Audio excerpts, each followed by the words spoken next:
Oke, jadi ya jika kita melihat ada korban dan juga pelaku di depan mata, kemudian terjadi seperti itu, apa yang harus kita lakukan sebetulnya?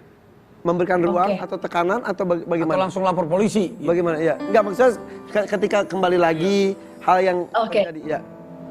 Baik, memang kalau kita lihat visum itu harus dilakukan ya, karena kalau terjadi hal-hal yang tidak diinginkan itu bisa terbukti gitu. Tapi kalau lapor polisi kembali lagi itu hak masing-masing setiap pasangan. Nah, yang perlu dilakukan justru korban ini butuh mendapatkan pendampingan psikologis, karena itu sesuatu yang saya rasa justru lebih penting untuk kita bicarakan bagaimana pendampingan trauma para korban, karena trauma ini bisa mengalami post traumatic stress disorder yang cukup panjang gitu ya, bahkan sudah melanjutkan hidupnya gitu kan, itu mungkin tidak semuanya bisa lupa gitu. Nah akhirnya kalau kita lihat tadi yang seperti Mbak Andin sampaikan, support system ini begitu kuat perannya untuk bisa membuat korban ini bisa pulih secara psikologis. Dan ada dua untuk healing, yaitu safety and truth.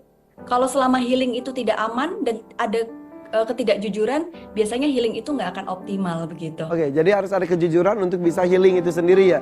Terakhir sedikit aja Mbak, apakah ada pengaruh pada anak nantinya ketika ini terjadi pada orang tua yang sudah bermasalah, bisa kemudian kembali lagi, apakah ada pengaruhnya? Ya pasti, karena anak itu role modelnya pasti orang tuanya, dan semua orang tua yang kembali rujuk padahal sudah mengalami kekerasan pasti pertimbangannya anak. Nah cuma yang perlu dipikirkan kalau tujuannya adalah untuk kebaikan anak, artinya pada saat kekerasan ini akan muncul lagi atau mungkin muncul dalam hubungan pernikahan, maka kembali ke tujuan awal. Yang terbaik itu untuk anak bukan berarti memaksakan, karena anak melihat orang tua yang bertengkar, apalagi ada kekerasan di situ, itu pengaruhnya luar biasa buruk gitu, membentuk temperamen tertentu terhadap anak. Bahkan kalau kita lihat film yang kemarin saya barusan nonton, Jeff Dahmer itu, ketika dia menjadi seorang pelaku kekerasan seksual, itu justru dibalik itu ada penyesalan si ayah yang ini kisah nyata gitu ya di Amerika.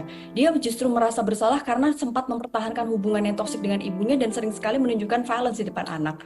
Jadi kalau memang terjadi lagi, silahkan untuk cari profesional konselor pernikahan. Kalau memang nggak bisa, berpisah itu mungkin bisa jadi lebih baik untuk kondisi semua pihak termasuk anak. Sip.